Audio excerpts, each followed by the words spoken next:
Halo,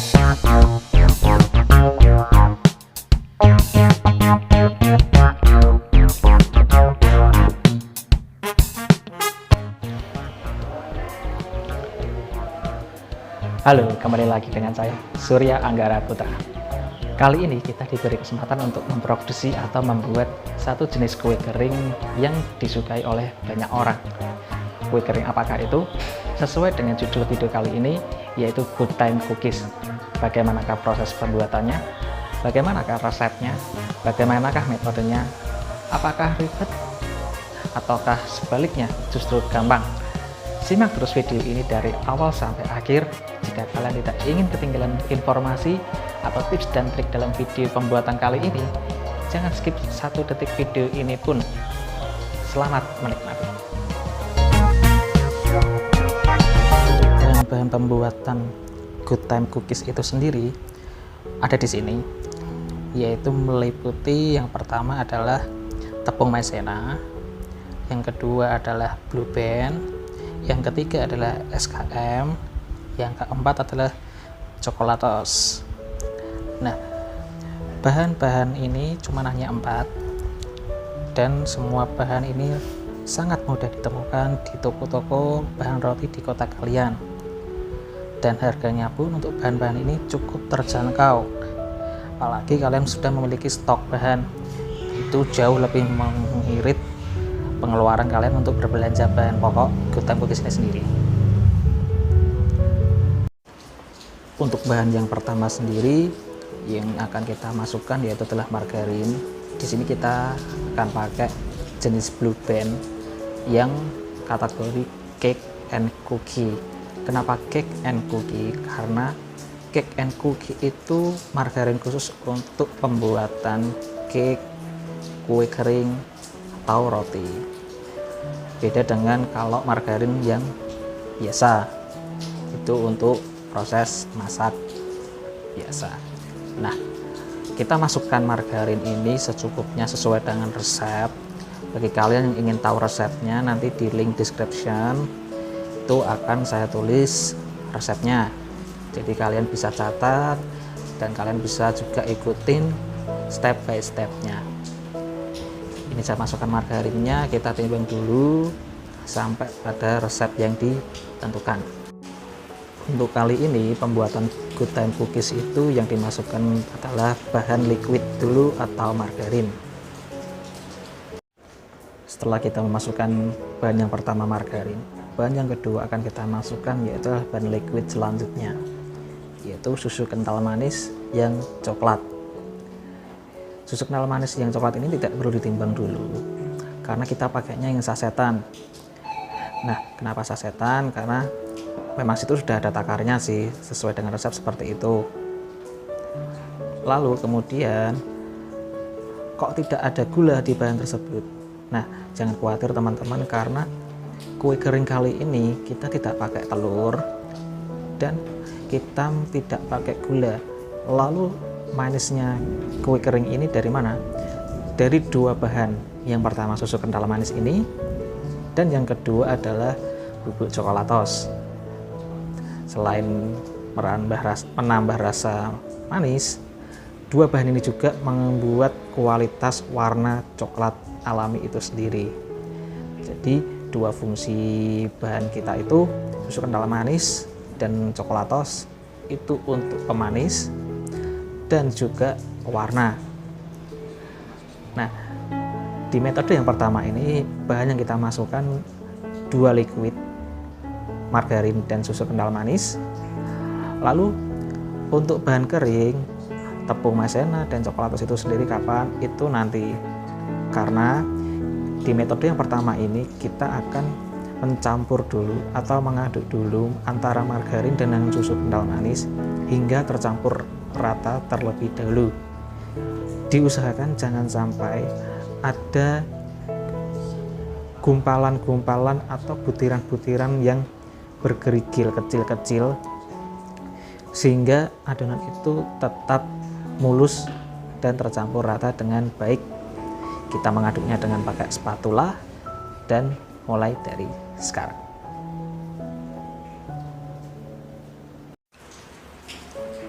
Oke, setelah semua bahan liquid masuk dalam wadah, susu kental manis, coklat, dan margarin, saatnya kita proses pengadukan. Nah, proses pengadukan ini membutuhkan kurang lebih waktu sekitar 1 menitan, karena kita mengaduknya harus sampai rata atau tercampur menjadi satu. Dan usahakan ketika kalian mengaduk atau kita mengaduk, itu jangan sampai ada butiran-butiran kerikil kecil yang itu bisa mempengaruhi kepada tekstur good time cookies itu sendiri.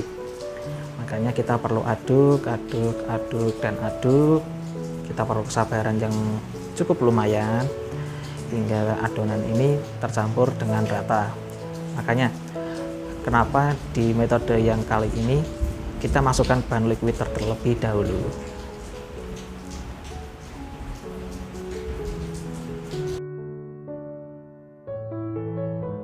Pengadukan kali ini kita hanya menggunakan spatula kecil dan wadah kecil, karena resep kali ini kita hanya membuat setengah resep saja. Dan sebenarnya pula resep ini tuh tidak memerlukan tenaga yang ekstra.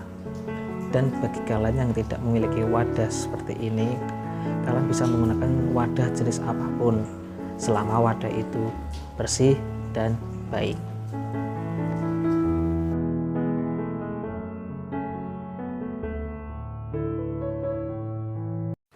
Setelah diaduk cukup lumayan lama, kita mendapatkan tekstur yang kita inginkan. Susu kental manis dan margarin sudah menjadi satu dan tidak ada butiran-butiran kerikil kecil yang dapat mengganggu tekstur good time cookies kita kali ini. Teksturnya seperti ini, liquidnya pas dan tercampur dengan baik.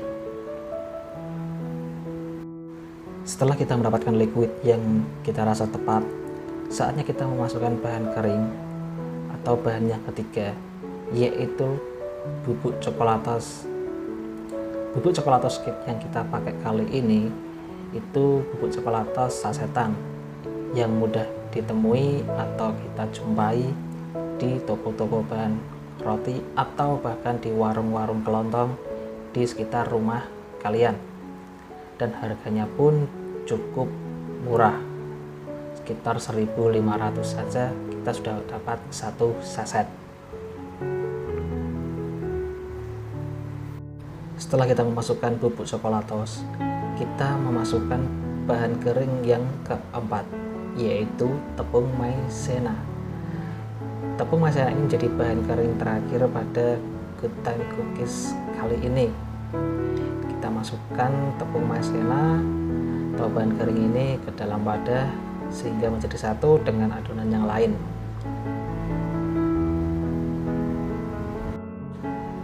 Tepung maizena yang kali ini saya pakai itu sisa tepung maizena yang lalu, jadi sudah diayak sehingga lembut dan halus.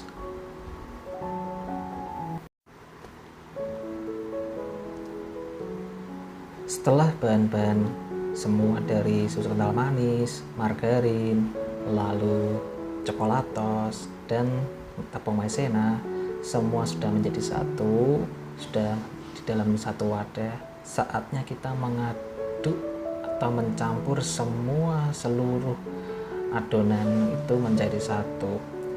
Dan sekali lagi usahakan jangan sampai ada batu-batu kecil atau butiran-butiran kecil yang berkerikil sehingga itu dapat mempengaruhi kualitas tekstur dari good time cookies itu sendiri. Di sini saya akan menunjukkan cara mencampurnya. Yang pertama, bisa dengan cara kita mengaduknya terlebih dahulu dengan spatula. Setelah didapat cukup lumayan tercampur, lalu diteruskan atau dilanjutkan mengaduknya dengan menggunakan tangan. Simak terus video ini. Oke, kita mulai aduk adonannya. Kita menggunakan spatula terlebih dahulu karena untuk permulaan kita harus menggunakannya dengan spatula. Biasanya nanti setelah mulai tercampur, setengah tercampur lah, itu saya lanjutkan untuk mengaduknya menggunakan tangan. Tetapi sebagai catatannya, kalau kita mengaduk dengan tangan tidak boleh terlalu lama karena bisa mengakibatkan adonan keras.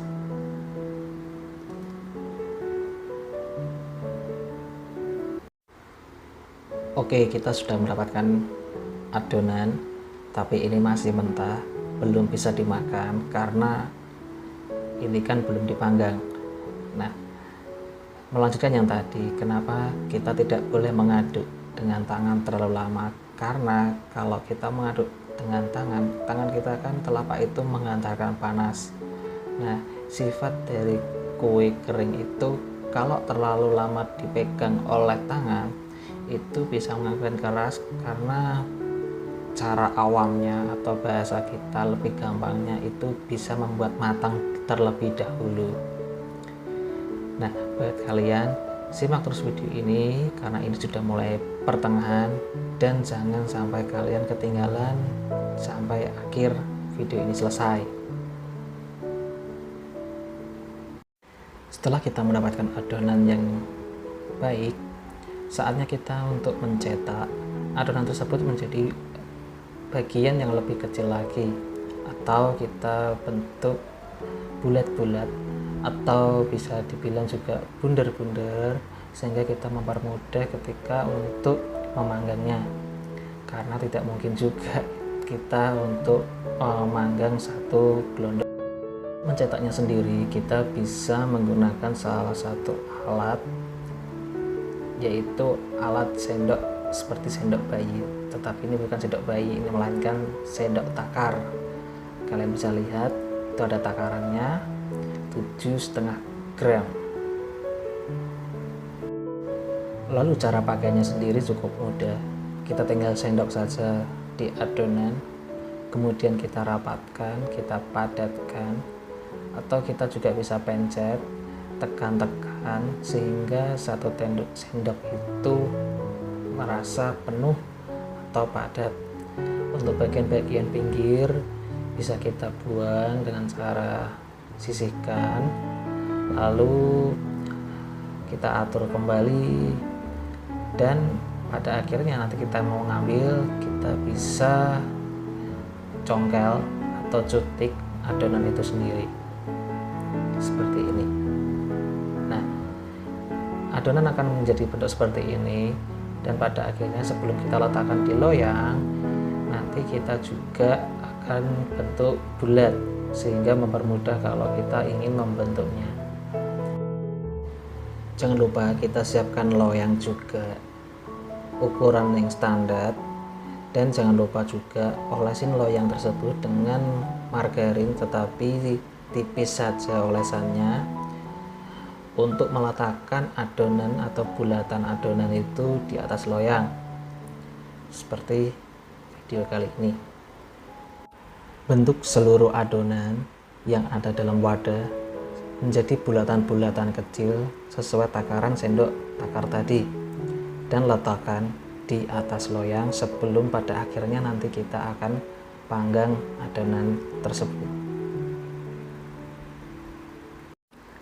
Oke, saatnya kita untuk mencetak atau membuat pola adonan ini menjadi memiliki bentuk. Kita pakai garpu, lalu kita tekan adonan tersebut dengan garpu sebanyak 2 kali sehingga mendapatkan bentuk yang seperti ini. Ini semua sudah dibentuk, sudah dicetak, dan akan memasuki tahap yang terakhir, yaitu sebelum pemanggangan. Tahap yang terakhir adalah tahap untuk pemberian topping. Simak terus. Jadi kita sudah memberikan topping. Dalam satu piecesnya itu ada 3 topping choco chips, karena kalau terlalu banyak itu kelihatan terlalu ramai, dan kita akhirnya menuju ke tahap akhir, yaitu proses pemanggangan. Pemanggangan membutuhkan waktu sekitar 30 menit menggunakan api sedang ke kecil hingga matang.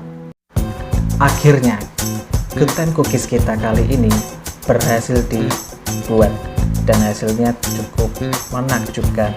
Dari teksturnya, rasanya, kenikmatannya, semua perfect. Silahkan kalian untuk mencoba di rumah kalian. Bantu terus channel ini dengan cara like, komen, dan subscribe untuk terus berkembang dan memberikan semangat bagi saya untuk memberikan konten yang menarik di konten-konten berikutnya. Sekali lagi, terima kasih. Let's cooking. Terima kasih buat kalian semua yang sudah menyaksikan video ini sampai selesai. Semoga video ini bermanfaat bagi kita semua. Dan buat kalian yang ingin mencobanya di rumah, resep ini silahkan kalian coba. Kalau kalian tidak pernah mencoba, kalian tidak akan pernah tahu bisa atau tidaknya. Sekali lagi saya mengucapkan terima kasih. Let's cooking.